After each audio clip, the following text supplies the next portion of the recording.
Top news.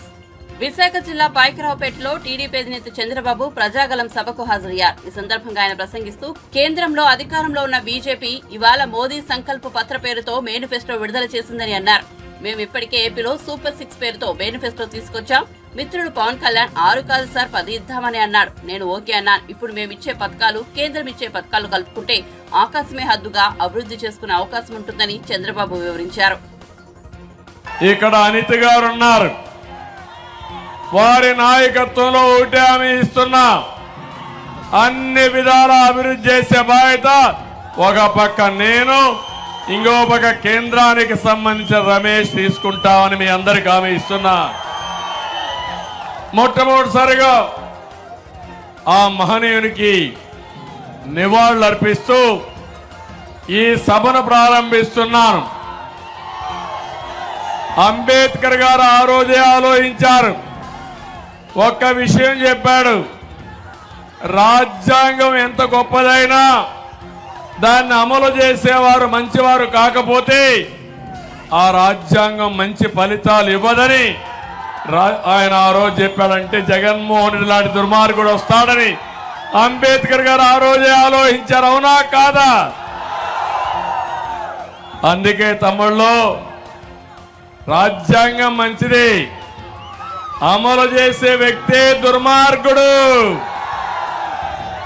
మళ్ళీ ఆ రాజ్యాంగాన్ని అమలు చేసే బాధ్యత మేము తీసుకుంటామని మీ అందరికీ హామీ ఇస్తున్నా. అందుకే ఇప్పుడే అనిత గారు రాజ్యాంగం ఒక కాపీ కూడా నాకు ఇచ్చారు గుర్తు చేయడానికి. ఆయన ఇంకొక మాట చెప్పాడు, మీ చేతికి నేను పదునైన కత్తినివ్వడం లేదు, కానీ ఓటు హక్కు ఇచ్చాను మీ అందరికీ. ఓటు వజ్రాయుధం. ఇప్పుడే మా తమ్ముళ్ళు చెప్పారు, ప్లే కార్డు పట్టుకున్నారు, నా మొదటి ఓటు నీకే సిబిఎన్ అని ఇప్పుడే తీసుకొచ్చారు. శభాష్ తమ్ముళ్ళు, నీ ఓటు కూటమికి వెయ్యండి, మీ భవిష్యత్తుకు గ్యారంటీ మాది. సిద్ధమా యువతుల? సిద్ధమా తమ్ముళ్ళు? నేను ఒక్క విషయం మీకు చెప్పాలి. అంబేద్కర్ గారి సిద్ధాంతంతోనే తెలుగుదేశం పార్టీ పుట్టుక, అందులోనే సామాజిక న్యాయాన్ని పాటించిన party Telugu Desam party, అంటరానితనాన్ని నిర్మూలించిన party Telugu Desam party.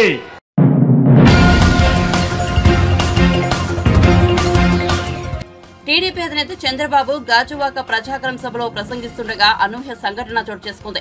ఓ వ్యక్తి ప్రజాగలం వాహనం వెనుక వైపు నుంచి చంద్రబాబు పైకి రాయి విసిరి పారిపోయాడు. రాయి విసిరిన ఆగంతుకుడి కోసం పోలీసులు గాలిస్తున్నారు. దీనిపై చంద్రబాబు స్పందించారు. నిన్న సీఎం జగన్ పై చీకట్లో గులకరాయి పడిందని, ఇవాళ తనపై కరెంటు ఉన్నప్పుడే రాయి పడిందని అన్నారు. గంజాయి బ్యాచ్, బ్లేడ్ బ్యాచ్ రాళ్లు వేస్తున్నారని చంద్రబాబు ఆరోపించారు. విజయవాడలో జరిగిన డ్రామా గురించి కూడా తేలుస్తా అని హెచ్చరించారు. తెనాలిలో పవన్ కళ్యాణ్ పై కూడా చేతగాని పిరికి పందలు రాళ్లు వేశారని ఆగ్రహం వ్యక్తం చేశారు. గత ఎన్నికలప్పుడు నాపై కూడా రాళ్లు వేశారని చంద్రబాబు మండిపడ్డారు.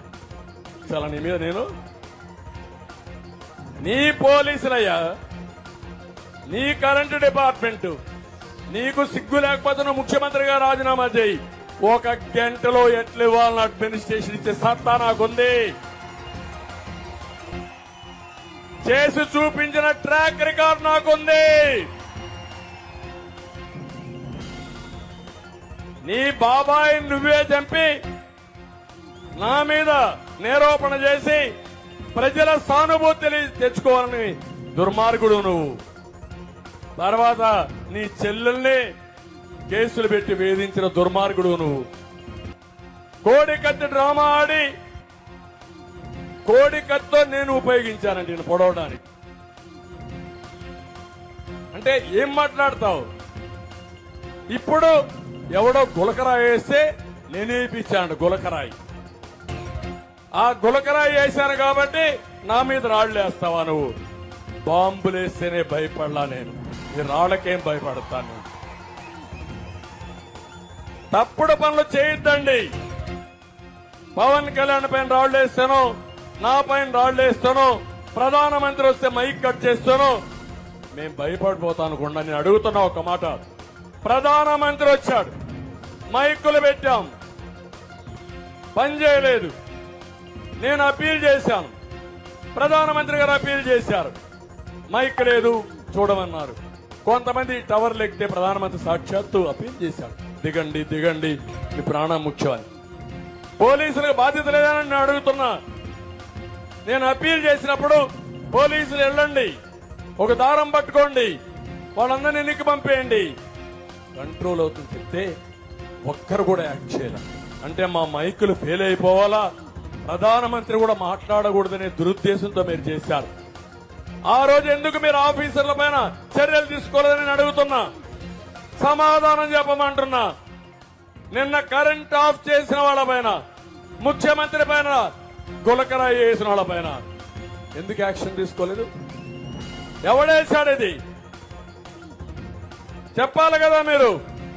24 గంటలైంది, డిపార్ట్మెంట్ ఏం చేశారని నేను అడుగుతున్నా, ఎక్కడున్నారని నేను అడుగుతున్నా. సిఎస్ కు బాధ్యత లేదా?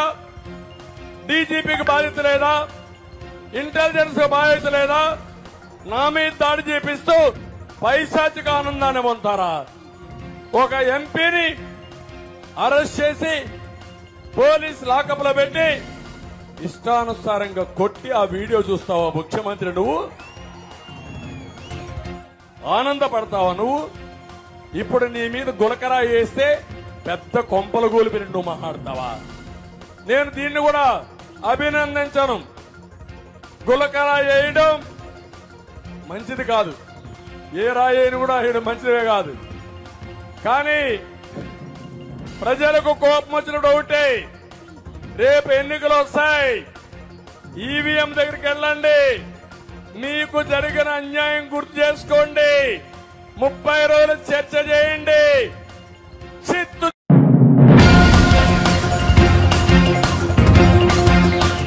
ముఖ్యమంత్రి జగన్మోహన్ రెడ్డిపై దాడిని తీవ్రంగా ఖండించారు ప్రభుత్వ ప్రధాన సలహాదారు సజ్జల రామకృష్ణారెడ్డి. సీఎం జగన్ పై దాడి పిరికపందల చర్య అని మండిపడ్డారు.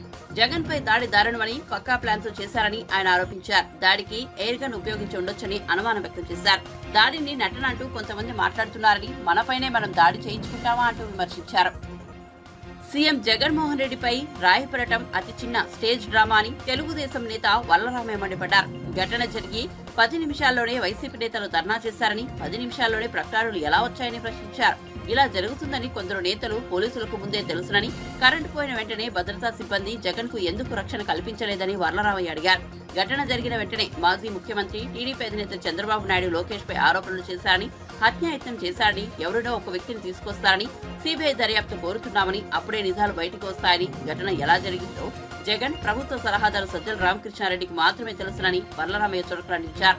విజయవాడ సెంట్రల్ నియోజకవర్గం పరిధిలోని సింగ్ నగర్ లో గంగానమ్మ గుడికి సమీపంలో మేమంతా సిద్ధం సందర్భంగా సీఎం జగన్ యాత్ర చేస్తుండగా ఆయనపై దాడి జరిగిన సంగతి తెలిసిందే. దేశవ్యాప్తంగా త్వరలో పెట్రోల్, డీజిల్ ధరలను తగ్గిస్తామని ప్రధాని నరేంద్ర మోదీ హామీ ఇచ్చారు. ఆదివారం బీజేపీ మేనిఫెస్టోలో ఢిల్లీలో మోదీ విడుదల చేశారు. అనంతరం ఆయన మాట్లాడుతూ దేశాన్ని ఎలక్ట్రానిక్ హబ్ గా తీర్చిదిద్దుతామని చెప్పారు. పెట్రోల్ ధరలు తగ్గించడంతో పాటు automobile, semi conductor, green energy, pharma రంగాల్లో దేశాన్ని ఉన్నత స్థాయికి తీసుకెళ్తామని తెలిపారు. దేశంలో ఇప్పటికే 5G అమలు చేస్తున్నామని, త్వరలో 6G అమలుకు ఏర్పాటు చేస్తున్నామని వివరించారు. ప్రపంచ పర్యాటక కేంద్రంగా భారత్ ను తీర్చిదిద్దడమే లక్ష్యంగా పనిచేస్తామని మోదీ పేర్కొన్నారు. ఏజెన్సీలో పర్యాటక రంగాన్ని ప్రోత్సహించి గిరిజనులకు మేలు కలిగేలా చర్యలు తీసుకుంటామని వివరించారు. ఈయన రెచ్చగొట్టడం వలన కోల్డ్ లేదా వాళ్ళంతటా వాళ్ళు ఈయన తమ్ముళ్ళు ఎలాగైతే ఇంతకాలంగా తయారవుతూ వచ్చి ధోరణికి అలవాటు పడ్డారో దానివల్ల మొత్తం మీద ఈ దాడి ఒక పథకం ప్రకారము premeditated cold blooded attempt on life of honourable chief minister మా పార్టీ అధ్యక్షుడి మీద అనేది స్పష్టంగా కనిపిస్తోంది. ఎందుకనేది కూడా రిపీటెడ్గా చెప్తున్నాము, మళ్ళీ చెప్తాను. ఆ రాయో ఆబ్జెక్ట్ ఏదో చాలా ఫోర్స్ఫుల్గా జగన్మోహన్ రెడ్డి గారికి నుదుటిని తగిలి కంటి దగ్గర, అక్కడి నుంచి మళ్ళీ పక్కన వెళ్ళి వెల్లంపల్లి శ్రీనివాస్ గారి కంటికి డైరెక్ట్ తగిలింది. ఆయన కన్సూపు ఇంకా 48 అవర్స్ అబ్జర్వేషన్ అంటున్నారు, స్క్రాచెస్ ఉన్నాయంటున్నారు. ఆయనది ఇంకా అదృష్టం, ఎంత అదృష్టం అంటే కన్ను పోయేంత వరకు పోయి మళ్ళీ వెనక్కి వచ్చినంత అదృష్టం. చూస్తే క్లియర్గా తెలుస్తుంది. ఒక వ్యక్తికి తగిలిన తర్వాత అంత ఫోర్స్ఫుల్గా మళ్ళీ అంతే ఫోర్స్తో ఇంకొకరికి తగలడం అంటే అది చేత్తో విసిరిందో లేక ఏదైనా ఇంకో చిన్న క్యాటపుల్ట్ లాంటి దానికంటే కూడా ఇంకా పవర్ఫుల్ ఆయుధం మీద వాడినారేమో అని అనిపిస్తుంది. డిస్టెన్స్ కూడా కొంత ఎక్కువ నుంచి వచ్చినట్టుంది. పక్కనే బిల్డింగ్లు ఉన్నాయి, ఇవన్నీ ఉన్నాయి. ఇవన్నీ ఇన్వెస్టిగేషన్లో తేరాల్సిన అంశాలు. ఎవరో షార్ప్ షూటర్ అయి ఉండాలి, గురి తప్పకుండా కొట్టగలిగిన వాడై ఉండాలి. ఈయన టక్కున తల తిప్పడం వల్ల ఇటు తగిలినట్టుంది. ఒకవేళ స్ట్రైట్ ఉంటే కన్ను తగిలిండొచ్చు, లేదా కన్ను తగిలినట్టు. సో ఇంతగా క్లియర్గా కనపడుతున్న ఇది ఎవరో ముందే అనుకొని ఒక ప్లేస్ వెతుక్కొని అక్కడ ఉండి అక్కడ నుంచి ఆ టైంకు కరెక్ట్ షూట్ చేశారు. కొద్దిలో అదృష్టం కొద్దీ అది మిస్ అయింది, లేకపోతే ప్రాణానికే ప్రమాదం ఉండేది. అక్కడి నుంచి ఇది ఎవరై ఉంటారు, ఓ పవర్ఫుల్ పొలిటికల్ సపోర్ట్ లేకుండా ఇలాంటివి చేయలేదు. ఇంకో పక్క ఈయన రెచ్చగొట్టి వాళ్ళని తయారు చేస్తున్నారు. ఇవన్నీ ఈరోజు ఎన్నికల కమిషన్కు నివేదించారు. ఇవన్నీ నివేదించి ఈ నేపథ్యంలో తక్షణం ఇప్పటికే ఇచ్చాము, ఇంతకుముందు కూడా అయ్యా వీళ్ళు ఇట్లా మాట్లాడుతున్నారు, వీళ్ళు నోటీసులు ఇవ్వడం కాకుండా రిస్ట్రైన్ చేయండి, ఈ పరిధిలోకి వస్తుంది ఇలాగే ఎన్నికల కమిషన్ వారికి కంటిన్యూస్ ఇస్తున్నాం. వీళ్ళు నోటీసులు ఇస్తున్నట్టున్నారు, అయినా ఫలితం లేదు. ఈరోజు జరగరాని ఇదే జరిగింది. ఈ నేపథ్యంలో ఇప్పటికైనా దీన్ని సీరియస్గా తీసుకుని చంద్రబాబు నాయుడు గారిని, ఆ పార్టీ నాయకులను మొత్తం ఇలాంటి హేట్ స్పీచెస్ కానీ రెచ్చగొట్టే ఇన్స్టిగేట్ చేసే రెచ్చగొట్టే స్పీచెస్ కానీ కార్యకర్తలకు వాళ్ళకి ఇచ్చి ఇలాంటి దారుణాలకు కారణం కాకుండా తక్షణం నియంత్రించాల్సిందిగా కోరుతూ ఇప్పుడు రిప్రజెంటేషన్ ఇచ్చాం. తక్షణం స్పందిస్తామని అన్నారు. విద్యుత్ రంగాన్ని భ్రష్టు పట్టించిన మాజీ ముఖ్యమంత్రి కేసీఆర్ చేవెళ్ల సభ వేదికగా పచ్చి అబద్దాలు వల్లవేశారని ఉప ముఖ్యమంత్రి బట్టి విక్రమార్క విమర్శించారు. మిగులు బడ్జెట్ తో ఉన్న రాష్ట్రాన్ని 7 లక్షల కోట్ల మేర అప్పుల పాలు చేశారని మండిపడ్డారు. ఎకరం భూమికి కూడా నీళ్లు ఇవ్వని కాళేశ్వరానికి ఏడాదికి 10,000 కోట్ల విద్యుత్ బిల్లులు చెల్లించేలా చేశారని ఆరోపించారు. ఒక్కరోజు కూడా సెక్రటేరియట్ రాకుండా, ప్రజలను కలవకుండా ముఖ్యమంత్రి కానీ మంత్రులు కానీ ప్రజాస్వామ్యాన్ని అపహాస్యం చేసిన సంగతి మనందరికీ తెలిసింది. విద్యుత్ వ్యవస్థని అల్లకల్లోలం చేసిన సంగతి కూడా మనందరికీ తెలుసు. స్థానిక రాష్ట్రంగా ఉన్న తెలంగాణ రాష్ట్రాన్ని దాదాపు 7 లక్షల కోట్ల రూపాయల అప్పుల పాలు చేసింది కూడా మీ పుణ్యమే. మీరు దిగిపోయిన తర్వాత కూడా విద్యుత్ రంగాన్ని అల్లకల్లోలం చేసి వెళ్తే ఒక గంట కూడా కరెంటు పోకుండా నాణ్యమైన కరెంటుని ప్రజలకు అందిస్తూ కాంగ్రెస్ ప్రభుత్వం ముందుకు తీసుకొని పోతా ఉంటే ఇంకా అక్కడక్కడ కరెంటు ఇవ్వలేకపోతున్నారని మాట్లాడుతూ ఉన్నారు. చంద్రశేఖరరావు గారు ఆ రకంగా దిగజారిపోయి మాట్లాడటం, ఆ స్థాయిలో దిగజారుతున్న సంగతి మర్చిపోతూ ఉన్నారు. నేను ఎప్పటికే పదే చెప్పాను, కరెంటుకు సంబంధించి కానీ ఆర్థిక వ్యవస్థకు సంబంధించి కానీ మేము ఈ 3 నెలల్లో చేసినటువంటి వ్యవస్థల్ని మీరు 10 కాలాల పాటు చిన్నభిన్నం చేసిన దాని లెక్కలతో సహా నేను నిరూపించడానికి, పబ్లిక్గా మాట్లాడటానికి సిద్ధంగా ఉన్నాను, రావటానికి నేను సిద్ధంగా ఉన్నానని అనేక సందర్భాలు పిలిచాను. మీరు వేసినటువంటి భారం అటు కాళేశ్వరం కానీ నీటిపారుదల ప్రాజెక్టులు తీసుకొచ్చి ప్రజలకు నీళ్లు ఇవ్వాల్సినటువంటి ఆ ప్రాజెక్టు పైన లక్షల కోట్ల పైబడి రుణాలు తీసుకొచ్చి అప్పుల పాలు చేసి అది దేనికి బరికి రాకుండా చేసి రాబోయే రోజుల్లో అదొక పెద్ద భారంగా మార్చినట్టు మీరు ఒక ఎకరానికి నీళ్ళు అయిపోయినా సంవత్సరానికి 10,000 కోట్లు కరెంటు బిల్లులు కట్టాల్సిన దుస్థితి తీసుకొచ్చారు. Lift irrigation Kaleshwaram lift irrigation project, Yadadri Bhadradri లాంటి ప్రాజెక్టులు టెండర్లు లేకుండా 1,000 కోట్ల రూపాయలని ఇష్టారాజ్యంగా నామినేటెడ్ పద్ధతులు ఇచ్చేశారు. ఇటువంటి అబద్ధాల కోరు మాజీ ముఖ్యమంత్రి అని మాజీ మంత్రుల మాటల్ని లెక్కలతో సహా ప్రశ్నించవలసిందిగా విజ్ఞప్తి చేస్తూ ఉన్నాం. తెలంగాణ ప్రజలంటే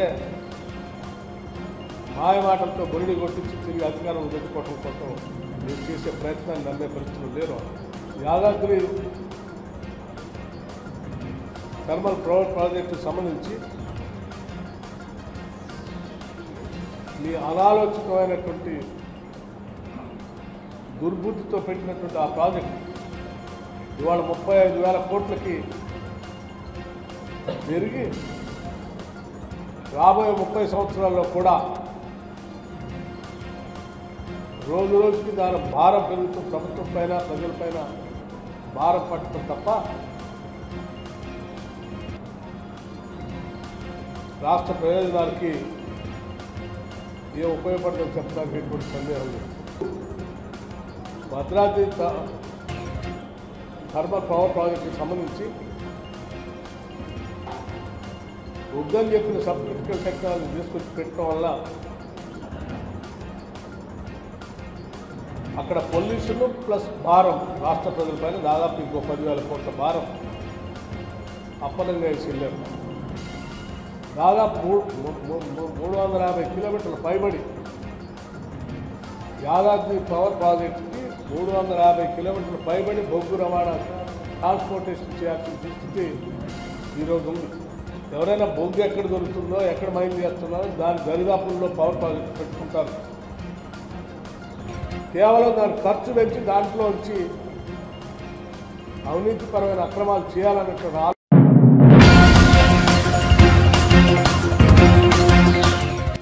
తెనాలి అసెంబ్లీ అభ్యర్థి నాదెండ్ల మనోహర్, గుంటూరు ఎంపీ అభ్యర్థి పెమ్మసాని చంద్రశేఖర్లకు మద్దతుగా జనసేనాని పవన్ కళ్యాణ్ తెనాలిలో వారాహి విజయవేలి సభకు హాజరయ్యారు. ఈ సభలో ఆయన సీఎం జగన్ పై దుర్వెత్తారు. ప్రజల పాస్ పుస్తకాలపై, పొలాల్లో హద్దురాళ్లపై కూడా చెదరని చిరునవ్వుతో జగన్ ఫోటోలు కనిపిస్తున్నాయని విమర్శించారు. రాష్ట్రం తన సొత్తు అనుకుంటున్నాడు. జగన్ నువ్వు కింద పడే రోజు దగ్గరలోనే ఉంది అంటూ హెచ్చరించారు. జగన్ కు అహంకారం తలకెక్కిందని, అందరం ఆయనకు బానిసలం అనుకుంటున్నాడని మండిపడ్డారు. చేయట్లా ఒక ప్రాంతాన్ని నమ్ముకొని నేను రాజకీయం చేయట్లా. జాషువా చెప్పినట్టుగా విశ్వనరుడు అన్ని కులాలు, అన్ని మతాలు, అన్ని ప్రాంతాలు సర్వ సమానంగా ఉండాలి. మానవ హక్కుల్ని ప్రతిష్ఠించడానికి, అంబేద్కర్ గారు చెప్పిన ఆశయాల్ని ముందుకు తీసుకెళ్ళడానికి, ఓడిపోయినా కానీ మీకు తెలుసు ఓటమి ఎలా ఉంటుందో. ఒక ఎగ్జామ్ పాడైపోతేనే బాధపడతాం.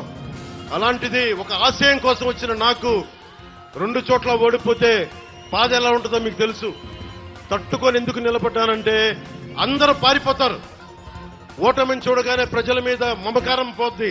ప్రజలు వెన్నుపోటు పొడిచారంటారు. నేను అలా అనుకోట్లా. మీరు ఉన్నా లేకపోయినా వకీల్ సాబ్ చెప్పినట్టుగా నేను మీ కూలీని. నేను మన దేశానికి, మన రాష్ట్రానికి, తెలుగు ప్రజలకి నేను మీ బరువు మోసే కూలీని. మీరు అధికారం ఇస్తే సంతోషంగా బాధ్యతలతో నేను పనిచేస్తా. అధికారం ఇవ్వకపోతే ఇంకా బాధ్యతతో పనిచేస్తాను. అంతే, రెండింటికి మించి వేరే తేడా ఏం లేదు. ముఖ్యంగా జనాల్లో మనకి బంగారానికి పొద్దుటూరు తర్వాత బంగారం వ్యాపారం ఇక్కడ చాలా 2వ స్థానంలో ఉంటుంది రాష్ట్రంలోనే. అలాంటి చోట ఇక్కడ బంగారు మనకి నగలు చేసే నిపుణులందరికీ కూడా ప్రత్యేకంగా స్కిల్ డెవలప్మెంట్ తో పాటు భద్రత కల్పిస్తాం. అలాగే ఎక్కడ దొంగతనం జరిగినా చాలా మంది గోల్డ్ షాప్ ఓనర్స్ చెప్తా ఉన్నారు. విశ్వబ్రాహ్మణుల సమాజం చెప్పింది, పోలీసు వచ్చి మమ్మల్ని ఇబ్బంది పెడతాను ఎక్కడ దొంగతనం జరిగినా అంటే. ముఖ్యంగా బంగారు వర్తకులందరికీ అలాంటి పరిస్థితులు రాకుండా మేము మీకు భద్రత కల్పిస్తాం. అలాగే ఆర్య వయసులకు సంబంధించి ఒక తెనాల్లోనే 15 దాడులు జరిగినాయి. వయసు సమాజానికి నేను తెనాలి సభ నుంచి చెప్తున్నాను, రాష్ట్రం అంతా మీరు వ్యాపారం చేసుకోవడానికి మేము మీకు అండగా ఉంటాం. మీ మీద ఎవరు దాడులు చేసినా సరే వాళ్ళకి ఒక బలమైన ఎస్సీ ఎస్టీ అట్రాసిటీ ఎలాంటి కేసులు బనాయిస్తామో ముఖ్యంగా వ్యాపార వర్గాలకి అంత బలమైన భద్రత కల్పిస్తాం.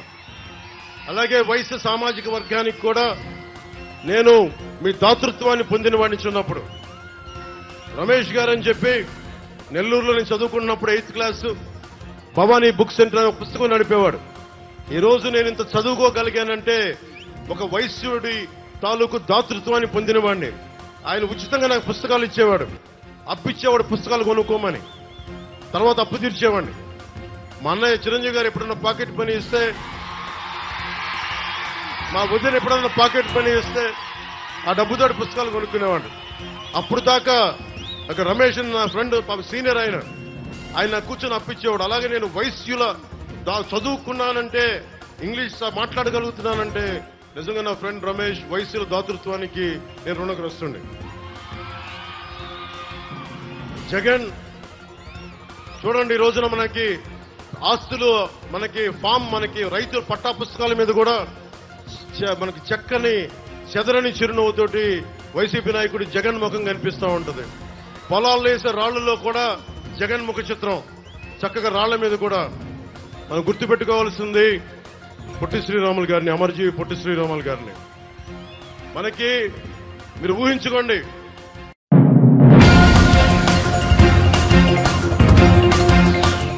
రాబోయే ఎన్నికల్లో మోదీ గ్యారంటీ పేరుతో మరోమారు ప్రధాని మోదీ దేశ ప్రజలను మోసగించాలని చూస్తున్నారని సిపిఐ రాష్ట్ర కార్యదర్శి కె రామకృష్ణ ఆరోపించారు. విజయవాడలో ఆయన మీడియాతో మాట్లాడారు. 2014 ఎన్నికల్లో ఇచ్చిన హామీలను నేటి వరకు బీజేపీ సర్కార్ అమలు చేయలేదన్నారు. బీజేపీ అధికారంలోకి వస్తే ధరలు తగ్గిస్తామని, రైతులకు గిట్టుబాటు ధరలు కల్పిస్తామని గతంలో ఇచ్చిన హామీలు నేటి వరకు అమలు చేయలేదని విమర్శించారు. రాబోయే ఎన్నికల్లో ఇండియా కూటమి విజయం సాధిస్తుందని ధీమా వ్యక్తం చేశారు. మరి ఆ రోజు మీరు చెప్పారు 75 రూపాయలకి చాలా అదనంగా ఉంది, మేము అధికారంలోకి వస్తే తగ్గిస్తామని.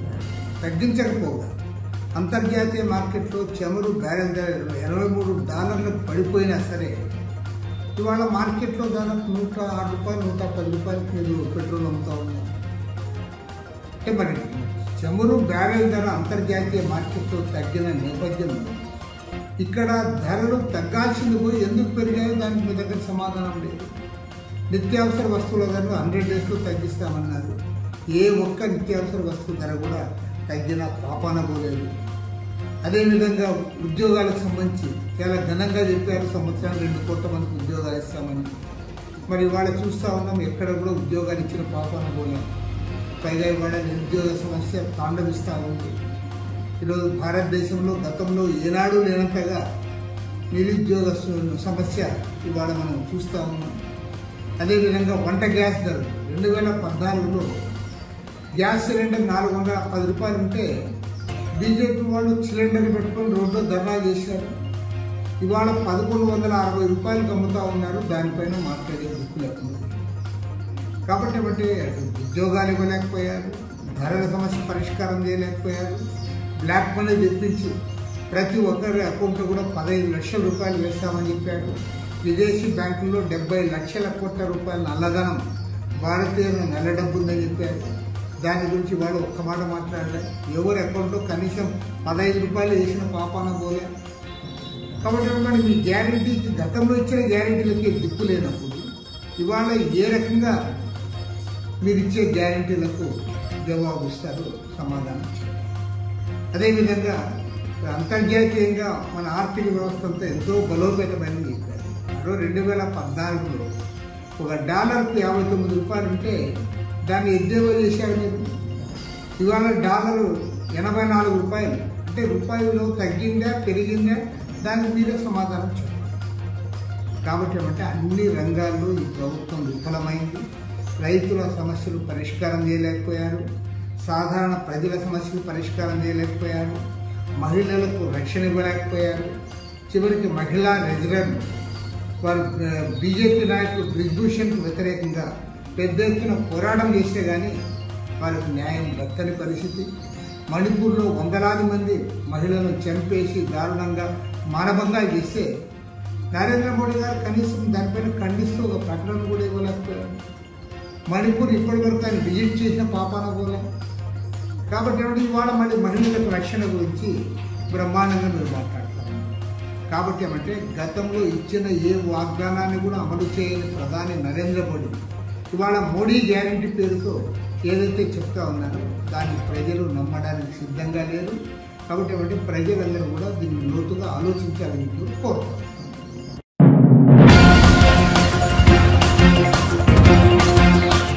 ముఖ్యమంత్రి వైఎస్ జగన్మోహన్ రెడ్డిని రాజకీయంగా ఎదుర్కోలేకనే ఆయనపై దాడి చేశారని చెప్పుకొచ్చారు మాజీ మంత్రి కొడాలి నాని.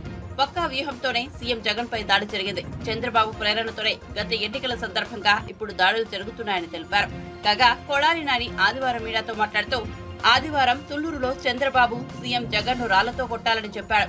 చంద్రబాబు మాటలు విని కులోన్మాదంతో దాడి చేశారు. చాలా పగడ్బందీగా వ్యూహం ప్రకారం గురి చూసి గన్తో దాడి చేశారు. ప్రచారంలో కదలికల వల్ల గురి తప్పి కన్నుకు తగిలింది. దేవుడి దీవెనలు, ప్రజల ఆశీస్సులు ఉండబట్టే సీఎం జగన్ కు గాయంతో బయటపడ్డాడు. దీన్ని ఖండించాల్సిన కొందరు వ్యక్తులు సంస్కారహీనంగా సీఎం జగన్ నే తనపై దాడి చేయించుకున్నారని చెప్తున్నారన్నారు. వైఎస్ జగన్మోహన్ రెడ్డి గారి మీద గురి చూసి నవరకాంతాన్ని కొట్టాలని ఒక ప్రయత్నం చేశారు. ఆ దేవుడి ఆశీస్సులు, ప్రజల ఆశీస్సులు నాకున్నాయి, ఎవరికి భయపడాల్సినటువంటి అవసరం లేదని చెప్పి జగన్మోహన్ రెడ్డి గారు పదే పదే చెప్తాడు. ఆ దేవుడి ఆశీస్సులు, ప్రజల ఆశీస్సులు ఉన్నాయి కాబట్టే ఆ రోజు ఎయిర్పోర్ట్లో పాదయాత్ర టైంలో ఆయన్ని మెడ మీద కత్తితో పొడవాలని చెప్పి ప్రయత్నం చేస్తే అది భుజానికి తగిలి ఆయనకి ఎటువంటి ప్రమాదం లేకుండా బయటపడ్డాడు. ఈరోజు ఒక రాయితో దాడి కాదు, అది దాన్ని చాలా పకడ్బందీగా ఒక వ్యూహం ప్రకారం గురి చూసి నవరకాంతాన్ని కొట్టాలని చెప్పి గుండుతో ప్రయత్నం చేశారు. అది ఒక అంగుళంన్నర పక్కకు జరిగి, ఆయన ఎందుకంటే కదులుతూ ఉంటాడు కాబట్టి వెహికల్ మీద పక్కకు జరిగి కన్ను మీద తగిలింది. ఈరోజు దాన్ని ఖండించాల్సినటువంటి పెద్దలు సంస్కారహీనంగా జగన్మోహన్ రెడ్డి గారు దాడి చేయించుకున్నారని చెప్పి చెప్పుకునేటువంటి పరిస్థితి. ఈరోజు జగన్మోహన్ రెడ్డి గారికి ఒక శత్రువు కాదు,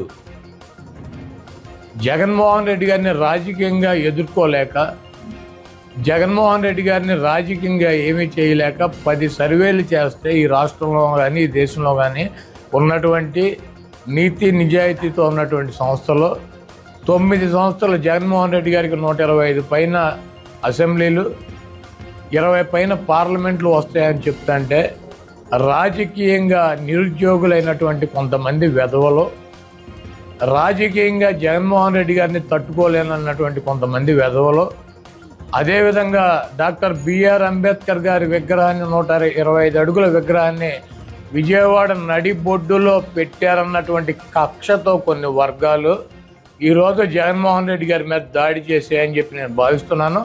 డెఫినెట్గా అంత దమ్ము ధైర్యం ఒక ముఖ్యమంత్రి మీద దాడి చేయాలి అంటే ఆ రకంగా ఒక ముఖ్యమంత్రి ప్రాణాలు తీయటానికి కూడా వెనకాడనటువంటి పరిస్థితి ఉందంటే దీని వెనక చాలామంది పెద్దలు ఉన్నారు. వాళ్ళు ఇచ్చినటువంటి ధైర్యం కావచ్చు, వాళ్ళు ఇచ్చినటువంటి సొమ్ము కావచ్చు, ఈరోజు జగన్మోహన్ రెడ్డి గారి మీద నిన్న దాడి జరిగిందని చెప్పి నేను భావిస్తున్నాను.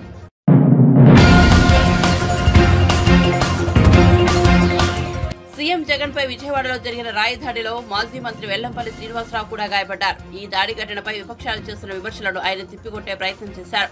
తాము కావాలని దాడి చేయించుకున్నామని అంటున్నారని, కావాలని దాడి చేయించుకుని కళ్ళు పోగొట్టుకుంటామా అని మండిపడ్డారు. ఈ సమయంలో టీడీపీ నేతల సానుభూతి తమకు అవసరం లేదని, వారు ఈ ఘటనపై రాజకీయాలు చేయకుండా ఉంటే చాలని అన్నారు. సీఎం కు నుదుటిపై కాకుండా మరో చోట రాయి తగిలితే పరిస్థితి ఏంటని వెల్లంపల్లి ప్రశ్నించారు. ఈ వ్యవహారంలో ఎన్నికల సంఘం సమగ్ర విచారణ జరిపితే చంద్రబాబు బండారం వెల్లడవుతుందని అన్నారు. దాడి ఘటన చూస్తుంటే సీఎంను అంతమొందించే కుట్రలాగా అనిపిస్తోందని, ఈ నేపథ్యంలో సీఎం జగన్ కు భద్రత పెంచాల్సిన అవసరం ఉందని వెల్లంపల్లి పేర్కొన్నారు.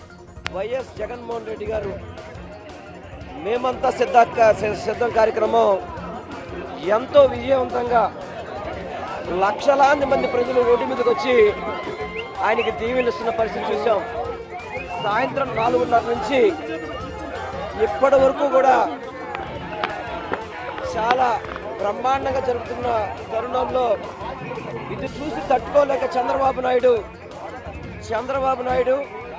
జనసేన, భారతీయ జనతా పార్టీ ముగ్గురు కలిసినా కానీ జగన్మోహన్ రెడ్డి గారి ప్రపంచాన్ని ఆపలేక వారు అనేక హామీలు ఇచ్చినా కూడా ప్రజలు వాళ్ళ వైపు లేరని తెలిసి ఈ యొక్క మా ముఖ్యమంత్రి గారి మీద హత్యా ప్రయత్నం లాగా చేశారు.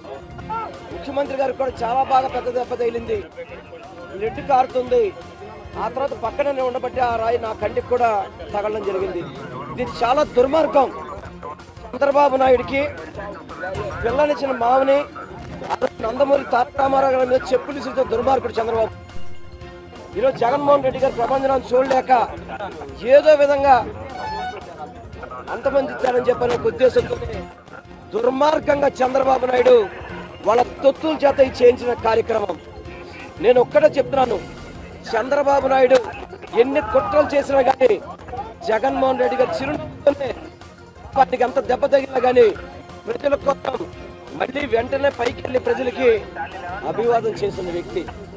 అటువంటి వ్యక్తి రక్తం కళ్ళు చూశాడు చంద్రబాబు నాయుడు. దుర్మార్గంగా చెప్తాను చంద్రబాబు నాయుడిని, ఇటువంటి నీచపు రాజకీయాలు, వెన్నుమోటు రాజకీయాలు, హత్య రాజకీయాలు, దుర్మార్గపు రాజకీయాలు చంద్రబాబు నాయుడు తెరలేపాడు. గతంలో ఇలాగే విజయవాడ నగరంలో వంగవీటి మోహన్ రంగా గారిని హత్య చేశాడు. అనేక రకాలుగా విజయవాడ నగరంలో ఎన్నో కుట్రలు చేసిన వ్యక్తి చంద్రబాబు నాయుడు. ఈరోజు జగన్మోహన్ రెడ్డి గారు విజయవాడ ఈ యొక్క కార్యక్రమాన్ని ఎంతో విజయవంతమైందని చెప్పని ఈస్ట్ కాన్స్టిట్యున్సీ, సెంట్రల్ కాన్స్టిట్యున్సీలో లక్షల మంది వచ్చి జగన్మోహన్ రెడ్డి గారికి హారతలు పలుకుతుంటే చూసి తట్టుకోలేక, ఏదైతే కొంత అక్కడ కరెంటు వైర్లు ఉండి ఇబ్బంది ఉండి కరెంటు అక్కడ లేకపోయిన సమయం చూసి కావాలని నేరుగా కావాలని చేసిన కుట్ర ఇదంతా కూడా. తప్పనిసరిగా ఈ కుట్రను ఛేదించాల్సిన అవసరం ఉంది. జగన్మోహన్ రెడ్డి గారికి తప్పకుండా ఇటువంటి కుట్రల నుంచి రక్షణ కల్పించాల్సిన అవసరం ఉంది. ఎందుకంటే ఈరోజు రాజకీయ పార్టీలు కలిసినాయి, అదేవిధంగా అనేక కుట్రలు చేస్తున్నాడు. ఒక పక్క కాంగ్రెస్ పార్టీని, ఒక పక్క కమ్యూనిస్ట్ పార్టీని కూడా పక్కన పెట్టుకుని ఇన్ని చేసినా కానీ జగన్మోహన్ రెడ్డి గారి ప్రజాదరణ ముందు చంద్రబాబుకి తట్టుకోలేకపోతున్నాడు. అందుకనే చంద్రబాబు నీ నీచ కుట్రలు, నీ కుట్రంతరం లాపు ఇప్పటికైనా కానీ ఇది తప్పు. ఇది ఒక ముఖ్యమంత్రి గారి మీద ఈ విధమైన ఘటన జరగడం అనేది చాలా బాధాకరం. తప్పకుండా చంద్రబాబు దీనికి మూల్యం చెల్లించుకోక తప్పదు అని చెప్పని నేను తెలియపరుచుకుంటున్నాను. దాదాపు 10 సర్వేల పైన వచ్చినాయి. ఇప్పుడు మొత్తం స్వీప్ చేస్తున్నారు జగన్మోహన్ రెడ్డి గారని. జగన్మోహన్ రెడ్డి గారు ఈ రాష్ట్రంలో మళ్ళీ స్వీప్ చేయబోతున్నారని చెప్పని ఏదో ఒక్క సర్వే, ఒక డబ్బా సర్వే తప్ప మిగతా 9 సర్వేలు కూడా జగన్మోహన్ రెడ్డి గారు గెలుస్తున్నారు. జగన్మోహన్ రెడ్డి గారిని ఏదో విధంగా అంతమొందించాలని చెప్పని ఇది చంద్రబాబు చేసిన కుట్ర.